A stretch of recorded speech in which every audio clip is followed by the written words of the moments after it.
Right, so welcome to the first episode of SAS, Sober and Smiling. It's a new podcast that we've just put out, and my name's Rob, and with me we've got Jamie, Liam, Nick, and special guest Damon. What we tend to do is we've started this meeting, not a meeting, but we started this podcast just to do something a bit different and just a bit more raw, really, and for people that don't want to come to meetings, don't like meetings, don't whatever, or at the start of their journey that are a bit unsure as to whether they're an addict, whether they're an alcoholic, whether they've got an issue with drugs or whatever, really. This will probably give them a bit of insight. Between the 4 or 5 of us, we've got a good 15 years plus sobriety in us, so we know hopefully we know what we're talking about, but you'll get to hear us. As I said, this isn't a meeting. We're just 4 blokes with a guest speaker that is just going to run through our experiences and what we deal with on a day-to-day basis. So if you're out there and you're thinking that you do have an issue, that you've been told you've got an issue, your partner's got an issue, listen to this and hopefully you'll get something from it. So we'll just kick off. We won't do any major introductions. We'll just kick off and you'll understand who we are and what we do. So thanks for listening. Today's discussion topic is going to be rock bottoms. So who wants to kick rock bottoms off? Okay, I'll kick off then. Oh. Okay, so yeah, I'm Liam. Rock bottoms. I think, as I see rock bottoms, everybody in recovery has different types of rock bottoms. You know, some people, get to the point where they lose everything, bless them, and they have to completely rebuild. But for me, I didn't really have that kind of rock bottom. I didn't lose everything. I didn't lose my home. I didn't lose my cars. I didn't lose my partner because, I didn't have that. But I did have a rock bottom as such, and I think mine came in little waves, really. When I first came into the rooms and into the life of sobriety, I was kind of like in and out, really. It was all ups and downs. It was a very rocky road. So I'd get a bit of time under my belt and then I'd fall off again and so on and so on and so on. And I think my rock bottom personally came from my last relapse, really. I never thought that I'd be that person who was isolated and alone because of drink and substances, and it certainly got me there in the end, which is it's an inevitable fact, really. It does happen, it's the whens, really, isn't it, or whatever you say. So yeah, my rock bottom was just basically ending up at home in a room on my own while my partner was out at work, drinking, taking substances, and just chasing that high, and then getting to the point where I was faced with the fact of, if I don't stop now, I will lose everything, and I never really had any consequences, but it got to that point where I was just about to lose everything if I would have carried on, and not only that, probably my life as well. So yeah, it got to the point where we had a big conversation at home at my house with my partner, and my sponsor came round, and we had a real heart to heart. And to be honest, I got the some corners ripped off of me, to be honest, without swearing, and it was hard, and I sat there and I took it. But for me, that was my awakening. That was like, I either want this or I don't. I can either walk out that door now and live a life in addiction if I please to, if I want to, but I wouldn't have everything that I have now, or I can have a good life. So it was down to me to choose, you know, and that for me, that was my rock bottom, that was my crossroads of going, okay, so do I really want this? You know, it's my decision now. I've got to make a decision. And obviously, you know, I chose sobriety without a doubt, you know. I think in the addiction kind of side of things, it's all good at the start, isn't it? You know, it's all party, and you're going out with your friends, and you know, you're always the first one there, last one to leave, and you know, it's all good, but it does inevitably get you to a position where you will end up losing everything. So I kind of got my act together really, and chose the road of sobriety, and I haven't looked back since. I'm in a really, really good place today, and long may it continue. You know, and I've said it before, you know, it's day by day, it's 24 hours. I have to get up, I have to do my routine, I have to do things to keep my head in check every day, every single day without fail. But yeah, by the grace of God, I am in a really, really good place today. Really, really good place. So yeah, I'll leave it there. Cheers, Liam. So do we think that the classic rock bottom that everybody thinks, obviously we're all addicts and have an addiction, but the what we call the normal person out there, the loved one, the wife, the husband, do we think that the classic rock bottom is where we turn it around, or do we all have like several rock bottoms? Is it a rock bottom, or is it a personal rock bottom? Well, for me, it was several. It was personal. Yeah. That's for me, but everybody's different. So you know, that's how I found it. It was several little segments. Yeah, so I think everybody sees a classic rock bottom as losing everything, living on the streets, going to prison. Yeah, exactly. That kind of rock bottom. And the normal person out there would think that would change for that. Yeah. But we don't. It's got to be personal, though, which is why there's obviously different levels of rock bottom. Exactly. So somebody can have a horrendous rock bottom. Yep. And lose everything, mm-hmm. and another person can just have a minor one, but that minor one could be horrendous to them. Exactly. Do you know what I mean? Yeah. So it's a personal thing. Yeah. But again, people that, you know, a lot of people that think, you know, the rock bottom is addicts that are on the streets, you know, and homeless and that kind of thing. But you know, there's, you know, addicts are businessmen, you know, the fathers, the husbands, you know, the normal people walking around, and you know, people don't, you know, think that. They just think if you're kind of on the street and you're homeless or you're in prison, and that's kind of rock bottom, but it don't work like that, does it? No. Because let's face it, people say like, let's say, I've heard this a few times. You know, what does an addict or an alcoholic look like? Because people think, like, they associate, like you're saying, the man on the street, put somebody in prison and that. And anybody can be an addict. And that, I've known people who, like, say, very successful, absolutely fantastic, brilliant at their jobs. You'd think they're the most upstanding citizen alive, but what people don't realise is what's going on behind closed doors and stuff like that. It's just absolutely incredible. Yeah, exactly. So yeah, rock bottoms really. I'll give a brief outline of mine, or what I thought was mine.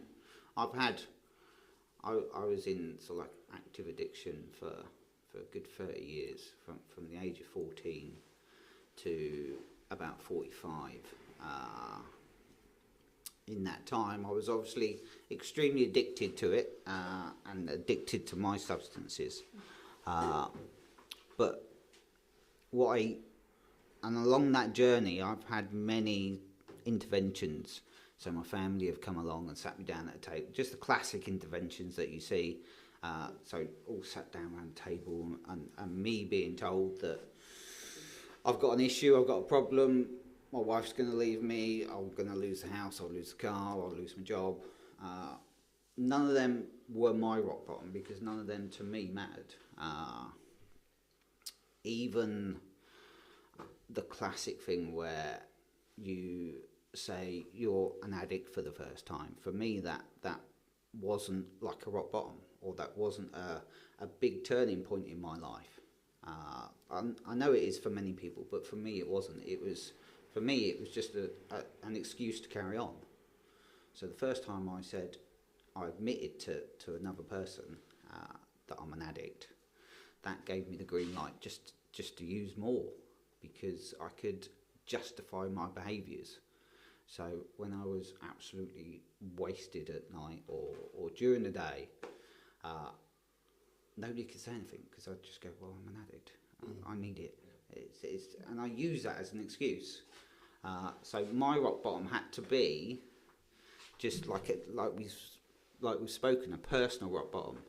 I mean, I spent a good 2 years going to sleep at night. Not sleep, because I never slept, but blacking out and knowing that I'm going to black out for like 2 or 3 hours and then wake up again and need another drink. But I used to go to bed and know that I just didn't want to fucking wake up, because I didn't want to do it again. I didn't have the fucking energy to do another day like that. Do another day of waking up needing a substance to get through. Going another day where I'm shaking to bits. I can't even hold a cup of coffee without a drink, because I'll spill it or drop it on the floor. And trying to have the energy to hide that stuff from people, because I was worried about what they were thinking. Like, it's not great to watch someone shake to death and not be able to hold a coffee. And it's all just, it was mad, really. But yeah, I didn't want to wake up. I didn't want to kill myself, but I didn't want to wake up. I know it sounds strange, but I just didn't want to just repeat the next day, because the next day was exactly the same as all those other days. And I couldn't fight it. I just couldn't fight it. But one day, it did. And I truly believe there is that time for everybody that is a turning point. And there'll always be one day when it just clicks and it gets it. People call it a spiritual experience or whatever you want to call it. It happens. And when it happens, it clicks. And that's my rock bottom. It was just the fact that I didn't want to live anymore. And it just clicked. But again, I think I've only had the one rock bottom, really. But it had to be personal to me. It had to be, I just can't do this anymore. Which, it was a big thing for me, really. But it changed overnight. For me, it changed completely overnight. That rock bottom, or whatever spiritual experience, whatever you want to call it, literally changed my life. I can't explain it, but it just happened. So, yeah, that's me. Nice one, Rob. Cheers. Cheers, Rob. I'm Damon. No. I think I have, like yourself, several rock bottoms, but I think, it was rock bottom the way other people saw my life. For me it was fine. Yeah. I could still do all the stuff that I needed to do, which wasn't a lot, to be fair. But for me it wasn't rock bottom. I've had the interventions, like you say, never family interventions, work colleagues, people like that, friends. But they're the same friends that would get off the face for me at the same time, so it's not, I'm not going to listen to them. No. Proper vicious circle sort of thing. Yeah, I was a married man, still married but separated, and for me the addiction kept the marriage going as long as it was. I didn't see it as an addiction until she left, and I thought everything would be alright when she left, because like I've just said, it was the addiction that kept it going in my head. But as soon as she left, I went lower and lower and lower. And like yourself, I just got sick of, I spent 3 weeks sleeping on the kitchen floor after she left because I couldn't face anything around me. And it was gutting to think back, and it's not even that long ago. And the best thing I did was, talk to Jamie, talk to people like yourself. And it was still difficult, I'd still use every now and again. I was waiting for that spiritual awakening, if you want to call it that. That, higher power. I'm not going to say God, I'm not religious. But, yeah, I was waiting for that. And I don't know what it was, I don't know what flipped the switch. I really don't. But I know I'm in a better place now. You know, I don't think of, you know, yes, I think of the marriage and the time I spent as a bad thing, but ultimately I look back on it and think, God, I'm not going to be that person again. So as bad as it was, it's good to look back on it to remind me of the person I don't want to be. Definitely. So yeah, I mean that was pretty much my rock bottom, and I didn't think it would be that point. I thought I would be a lot happier when it ended, but I wasn't. But that's because I was miserable in myself. You know, and every day I did whatever I did to try and be happy, and eventually it just didn't make me happy anymore. I was just bored. Yeah. Just doing it out of necessity for no other reason than to kill time, and which don't matter because you know you roll a spliff, you smoke it. How much time have you killed? 10 minutes. You know what's the point? There's got to be more out there and more to life. Definitely. Yeah, and there absolutely is as well. It's amazing, really. I mean, to if you look back on it, and obviously we've done that I've done that over the years. Really look back and understand my addictions and my recovery, and that helps my recovery to actually understand it and think a bit differently and a bit outside of the box from like the regular meetings. But it's actually amazing how low you can go as a human being, and not realise it at the time. I mean, I wasn't showering, I wasn't brushing my teeth, I wasn't eating. If I ate, then it would immediately come back up. I'd be sick. I'd be sick virtually every morning, and I'd be sick blood. So I'd throw up blood sort of like during the day or in the morning or whatever. And my first thought as an addict or an alcoholic would be, what a waste of alcohol. What a waste of substance is down that toilet. And my first action after that, after sort of like coming to, would be to get more. Because to me, it's out of my system. It's not, because it's in your bloodstream, but to me, it's out of your system. So I've got to cram more down. It's a vicious circle. And yeah, it's amazing how low a person can go. And nobody knows that apart from yourself. Once you're in recovery, you understand how low you've actually got. Yeah. The person next to you, your wife, your husband, whatever, doesn't see that, because we don't allow them to see that. We put like a mask on for everybody. But yeah, it's amazing what you can achieve by doing this. Yeah, it is. Yeah, I'm Jamie. I'm an addict. My rock bottom. Well, there's it's weird because you kind of never forget your rock bottom, and there's two for me. My first one was in 2020, around that first lockdown, when the alcohol and the cocaine completely like grabbed hold of me when I realised I couldn't stop. I got myself into a lot of debt. My mental health went massively down the swan, and I needed help, and I got kind of put in a corner, and I just kind of burst into tears because I didn't really understand what was going off. It was just everything had kind of come crashing round down me, and that I was just full of fear, guilt and shame, and stuck in this cycle. And I was drinking. At that point, I was drinking myself to death.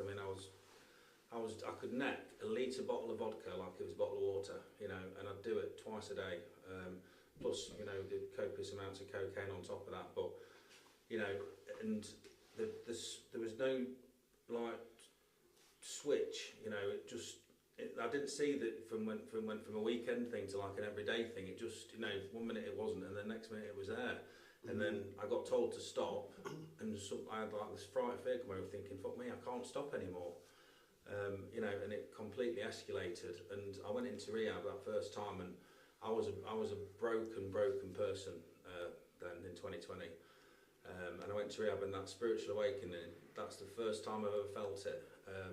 And I remember it like it was yesterday, because I've been in rehab for about a couple of weeks, and I remember standing outside, and all of a sudden it's like I felt the warmth of the sun, and I could hear all the nature and all the birds and tweeting around. It's like my head had just cleared, and it's like I could just hear like the birds tweeting and everything again. And I realised that I'd been that stuck and consumed in my head for so long. I didn't notice anything around me. And it was an amazing feeling, that was. And I say the second time, and they're completely different, to be fair, because the second time round, was last October, because I ended up swapping from cocaine and alcohol to like stupid amounts of prescription medication, and that rock bottom that time again, it was like, you know, it was like I say, it was mental health. You know, I managed to get myself into debt again, same sort of cycle, but this time round, you know, like Rob said, I didn't want to kill myself, but I didn't want to wake up, because I was fed up of being stuck in that cycle, you know, that vicious Groundhog Day cycle, thinking I'll start on Monday, you know, Monday comes back round and you think, oh, sorry, I'll get another one, and just waking up in the morning and the first thing that pops in your head is you want some beer and gear, or you want some prescription meds to kind of get you through the day. But you're saying in your head, this time will be different, and that obsession, that, you know, the insanity of it is, you know, and, you know, it's one thing I'm really grateful for today, that I haven't got, you know, I can wake up in the morning without a mental obsession to actually want to get off my nut. You know, that's the biggest gift I think I've ever, you know, got back in my sobriety, and it's, you know, and it's an amazing feeling. And, you know, I've been very, you know, the rock bottoms, I've been very fortunate, because I should be on the street, I should be homeless, but I've been bailed out, you know, by family a couple of times, because I've got myself into some serious debt, you know, and I'm very grateful to them for that. But, you know, it's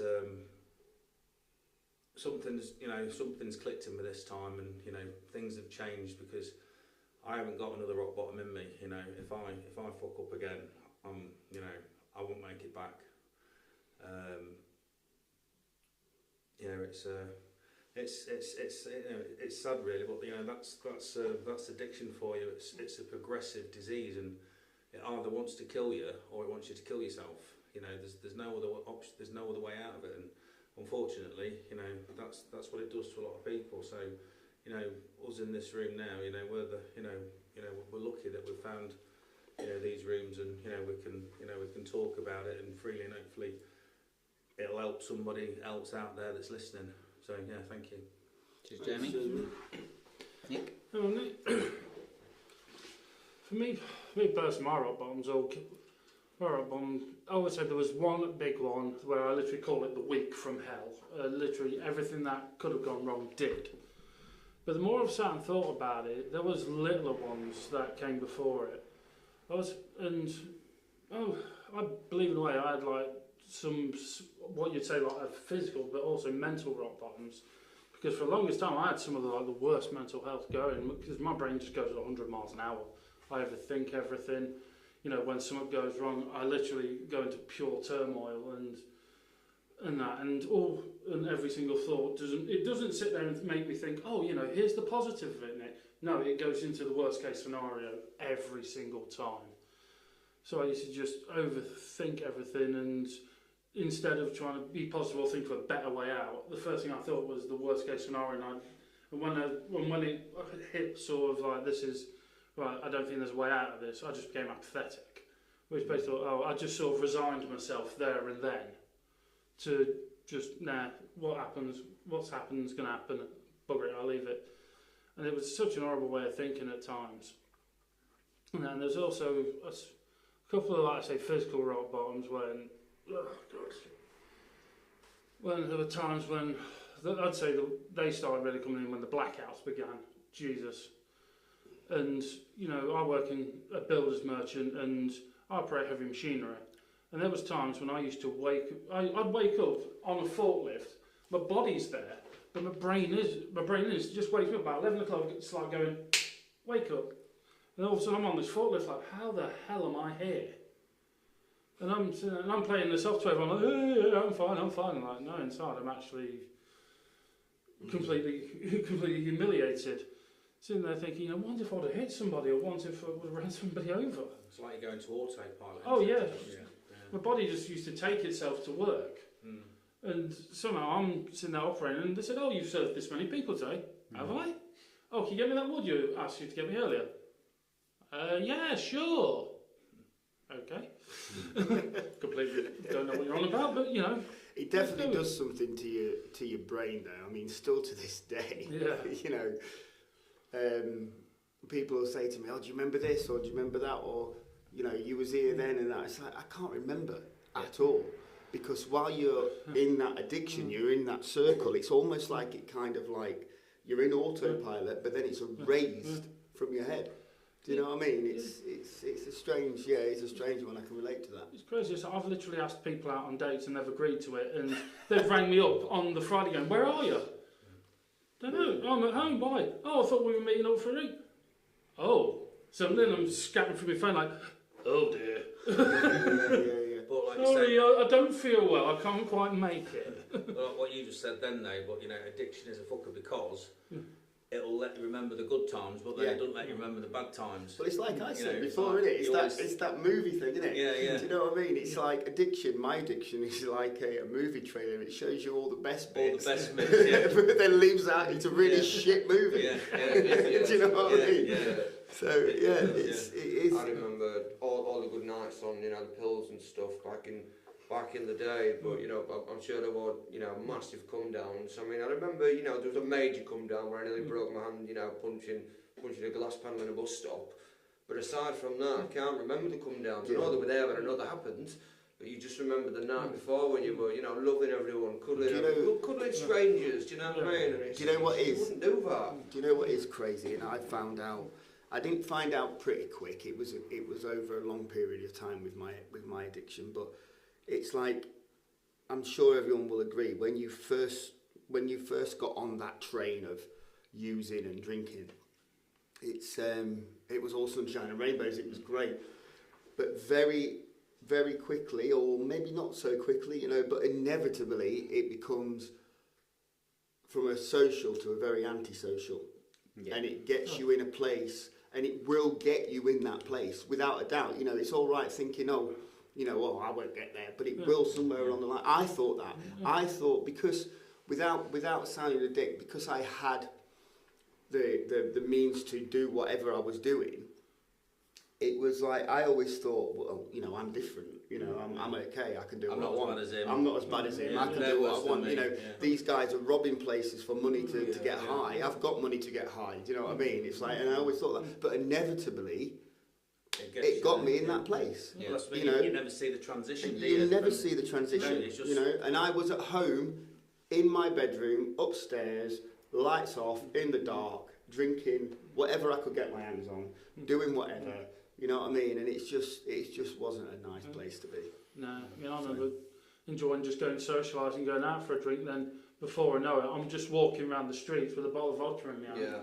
just swigging it. I mean, I'm not joking when I say near where I live, there's an alleyway, and if you actually ran in all the empties I chucked over that fence, I'd be a millionaire.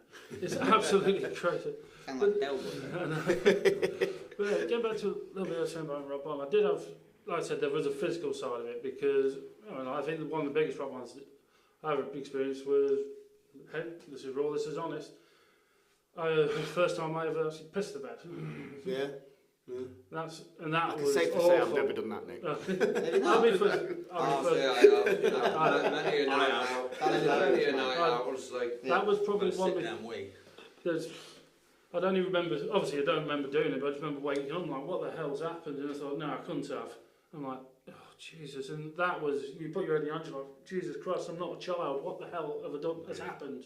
Do you know what? At the age of 26, I went into my dad's bedroom and pissed on his bed. I was that blacked out. I didn't have a clue. I like having a sit down wee. I do. I just used to sit on it. I just used to sit on it. Come on, everyone has a sit down Not piss. sit down wee, mate. No. Sort of, everyone here has a sit down piss. I must admit, I do in Yeah, the night in the time. night, yeah. In the night, sit down wee, they're lovely. But I used to literally, when I was pissed, I did it about half a dozen times. I think I just sat on the end of the bed and pissed. I think I was on the toilet. I've done it like 3 or 4 times, yeah. So the moral of the story is, don't do drugs, kids. So that was one of my physicals. I think the other one was, like, yeah, but this is raw, this is honest, we're going to do it. Once because I always had very little confidence or anything, when I used to get with a girl, and I think, oh, I'm getting to the good stuff, I used to drink myself stupid and I just couldn't perform. Putting it mildly, I couldn't perform. It was terrible. But I'll leave that one there. Cheers, Nick. But, Right, cheers, Nick. Thank you, everybody, for speaking on the street. That's what this is. this podcast is going to be all about. We're going to keep it short, so we're going to do a regular podcast every week, and we're going to keep it to about 30 minutes. So thank you for listening. If you're on the platform, give us a share, give us a like, tell all your friends about it. Again, if you're in addiction, then yes, please listen.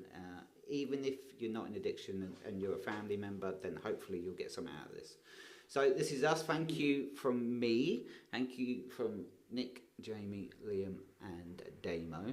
And we'll leave it there. So thank you from sunny Skegness. We're at Holton Hill, Jamie's Holistic Health and Wellness Centre. So any issues, please give him a look up and a chat. Thank you guys. Cheers. Remember, stay sober and smiling. Thank you. Yes, love it. Cheers.